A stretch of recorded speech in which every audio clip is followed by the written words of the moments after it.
How well does the X-T5 perform in bird subject detection, continuous autofocus? That's the question that I wanted to try to answer in this video. I just made a similar video about the X-H2S. In the comments, somebody asked me to do the X-T5, so ask and you shall receive. I don't want to present this as a definitive answer to this question for a variety of reasons. I don't use the X-T5 for this use case very often, and I am less experienced with the X-T5 in general versus the X-H2S. So I feel a little bit less confident about my use of the camera. So these are the findings that I am presenting in this video based on my use of the camera, and I'll go over the settings, and I'll give you a percentage of in-focus shots that I was able to obtain, but I don't want to present it as a definitive ranking of the camera. I also took way fewer photos this time with the X-T5 than I did with the X-H2S, so there's less data. Before I get into the results, let me just show you my settings real quick that I use. So of course, X-T5 and the XF150-600, and we're talking autofocus continuous and bird subject detection enabled. So for AF mode, I use all, because even though I'm using subject detection and eye detect, sometimes if the camera is not able to find the subject, it's still helpful to be able to move or to nudge the camera in the right direction. So I always have AF mode set to all. That way I can switch between having a single point that I can change the size of, and then if I need to, I can go to zone. So I like to do that, and that was the same on the X-H2S. As for the AFC custom setting, this is different than I did set up on the X-H2S, and that's another reason I don't want to present this as definitive, because I messed up and didn't have the same settings. I use set 5, so this is for erratically moving and accelerating, decelerating subjects. I think on the X-H2S I use set 3 for accelerating, decelerating. So they're similar, but not exactly the same. But I picked this one because I thought it would be a good setting. Not that I meant to like handicap the X-T5, but I should have picked the same one if we're comparing. So I have the 425 focus points. Pre-AF is off, mostly just to save battery. Another thing that I changed that I didn't realize is on page 3, I have release focus priority set to focus. And on the X-H2S, I have it set to release. So what that's supposed to do, I think, is only take a photo if something's in focus. Whereas if it's on release, or shutter release, it'll just take photos regardless. So I have this set to focus on the X-T5, but even so, I got a lot of out of focus photos. You can go back and watch my other video to see the exact settings that I used on the X-H2S if you were interested in that. So here's what I found. I looked at 744 total photos, whereas on the X-H2S video that I did, I looked at 3,433 photos. Out of 744 total photos that I looked at, I counted 548 in focus. So that's only a 74% hit rate on the X-T5. So it's not very good. That's a low C. And the X-H2S, if you're interested, I got an 83% in focus hit rate. So it's a little better. It's not surprising that the X-H2S is better, but I wish they were both better than they are. So that's the result. That's pretty much the end of the video essentially, but I'm gonna talk through some of these sequences a little bit. I looked at stacks. So instead of just counting like all of the photos, I looked at sequences of photos. And so for instance, like, one sequence, it was 23 total photos and I had 3 out of focus. So that was an 87% hit rate on that sequence of photos. One, I got 15 out of 15 in focus. One, I only got 19 out of 49 in focus. So similarly to the X-H2S, the X-T5 was like kind of unpredictable.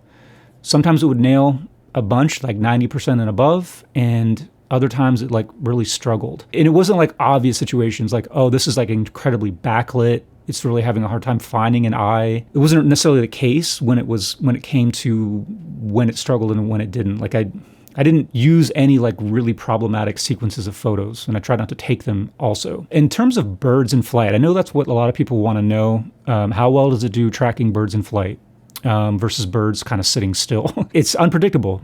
Sometimes it did a really great job. It would just, as soon as it found it, sometimes it would take the camera a few frames before it was like, oh, there we go, that's what I'm looking for. But once it found it, oftentimes would nail a pretty good sequence of photos and get them in focus. Other times it didn't. And sometimes it was like when the bird was like silhouetted against a sky and there wasn't a lot of detail, it was able to find that, probably because there wasn't really anything else to distract. But when a bird was bigger in frame but also there was more background and maybe foreground stuff to parse, it struggled with that much more. So I don't want to take a look at too many of these, but just kind of pick some.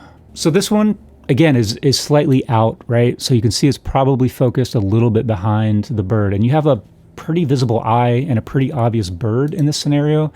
And I think this is a case of the contrast detect portion of the hybrid phase contrast detect system that Fujifilm uses. So you have a little bit of confirmation shifting, confirmation hunting, and I think that may account for a lot of the out of focus shots. So if you just go, you know, like one more, then you nail it, right? But you always have those few that it's not getting.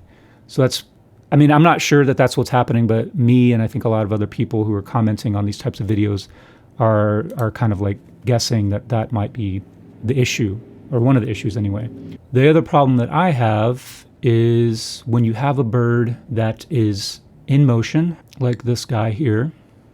This one's a little ambiguous. I think this one definitely has focus on the back of it, but maybe is missing a little bit on its eye in that shot, and maybe that one got it. Okay, so the bird took off right out of frame. Yeah, so this is a little tricky. So the very next shot, it looks like now it's flying right at the camera. And unfortunately, instead of getting its face and its eyes, it's focused on the twig, and its feet are a little bit in focus. What a lot of people want to know is like how well is it tracking things coming right at the camera or moving away? Here's a good example of where it's missing. Another one where definitely didn't find it, so it's still focused on where it was and not where it is. And here's another one where coming right at us and it's focused behind. So that's tricky. And then another one is like, what about when the bird is moving laterally? So here's one where got focus here, and now the bird is about to take off. Let's see, it's getting ready, and then boom, taking off. So this is one I definitely counted in focus, but there's a little bit of uncertainty, I think, about whether this one's actually in focus. I don't know what else is in focus if it's not the bird, and could be shutter related motion blur, but I am at 1/4000, but maybe that's not fast enough. Yeah, so there's a little bit of blur here. And then same thing with the next one, where it's like pretty good, like pretty sharp, especially if you're looking at it normal, you know, not cropped in a whole bunch. But it's a little bit less than like perfectly sharp. Here's not a bird. This camera still has a lot of great attributes, even if its autofocus isn't the best. You know, this deer is not moving super fast, but it is moving, and it's at ISO 12,800 and 1/1000th of a second, and this photo is insanely detailed. Just so much detail, and it's insanely sharp. It's like razor sharp. So when it gets it, you can get some really good results with it. Again, not a bird, but... So here's one I didn't count, but just to show you, I talked a little bit about birds in silhouette. These are, you know, this flock of geese, for the most part, it's tracking and getting focus. There's not a lot of detail to look at. And then we start to get into some distractions where we have some trees pop up, still getting focus on the birds. But then when we have some bare branches, it totally loses them. So it's focusing on the branches and losing the birds, even though it should be pretty obvious which is which. But unfortunately, in this sequence, it takes a while before it gets back to the birds. There it does there. So it's probably, yeah, still out on this one. So from 78.54 all the way to 78.65, it missed. Here's one where it performed really well. This is a big subject, a big bird with big eyes. So that's helpful, but even when it's not looking directly at the camera, I think the vast majority of these shots of this owl are in focus. And it's pretty tricky because it was heavily wooded. There's lots of things for it to get distracted by. I don't know how well you can see these, but it's pretty much nailing focus on all of these shots. And it's also tricky because these are all at 12,800 ISO, just because it's so dim. And I also had the shutter speed at 1/1000th because the owl was moving a lot. It was getting dive bombed by like a lot of blue jays and other little birds that were annoyed by it. So he was like kind of on a head on a swivel and pivoting around. So I wanted to be able to slow the shutter down more, but I couldn't, because then I would have just had too much motion blur. But you can kind of see, you know, his feathers he's like kind of fluffing out his feathers a lot. But it pretty much got him all the time, which was really cool. And so here he flew away.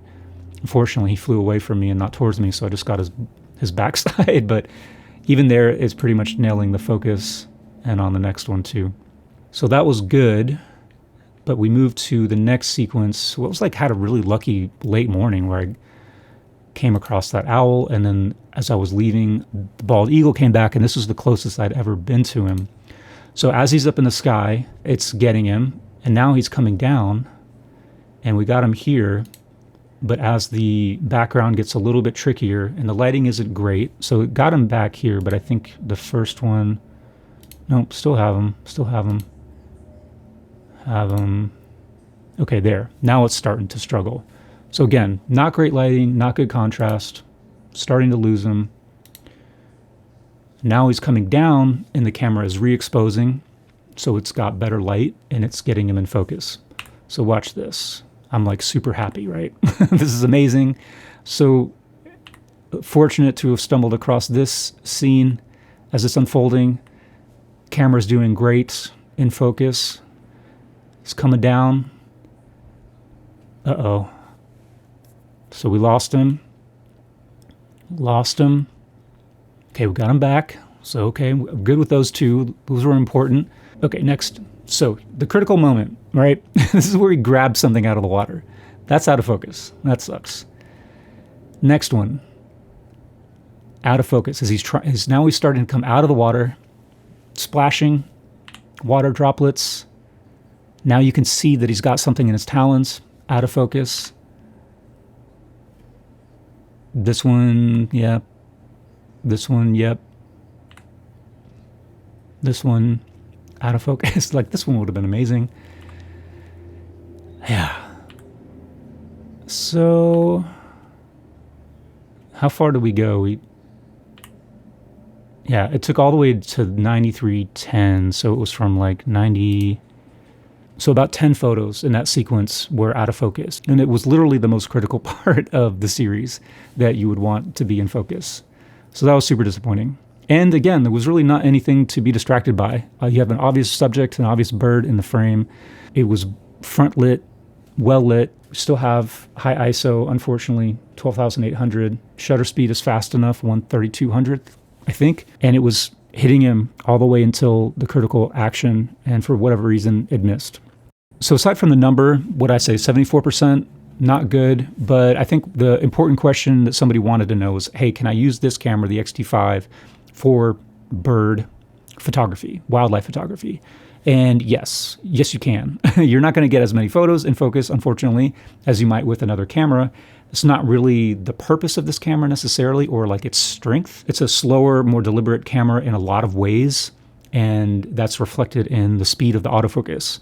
But it's also, reflective of the speed of the sensor. The burst is severely limited by the SD cards and by, the megapixels, I think. So this camera runs out of gas really quickly if you're trying to take a burst of photos. You just won't get that many if you're a mechanical shutter. So let me just demonstrate that. I know this video is not about the burst rate necessarily, but I am in drive setting 15 frames per second. Okay, so check this out.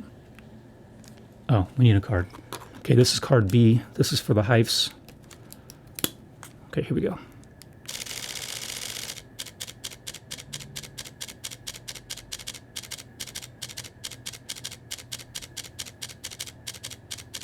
Cool thing is it never stops. It just keeps going, but it slows down after that initial burst. It's chugging along. But then an electronic shutter, that rolling shutter, is going to limit you in a lot of ways too. If you're trying to pan and follow a bird, the bird's wings are flapping, then you're going to have problems with that rolling shutter. So I just stick to electronic shutter plus mechanical. Its strong suit is image quality, which is fantastic. When you get things in focus, it looks amazing. There's an insane amount of detail, and it gives you much more latitude or room to crop and reframe if you need to. And the dynamic range is good. I think they're comparable. I don't know which one's better. The high ISO performance is worse on the X-T5, unsurprisingly, but a lot of these photos that I take are at really high ISOs, 10,000 and 12,800. It's just the nature of wildlife photography and a lens like this. Unfortunately, overcast days, you are gonna be struggling to get enough light with a lens like this, but I think it cleans up pretty well. I think that's everything. Really appreciate watching. If you have any questions, you know where to put them, and maybe I'll see you in another video.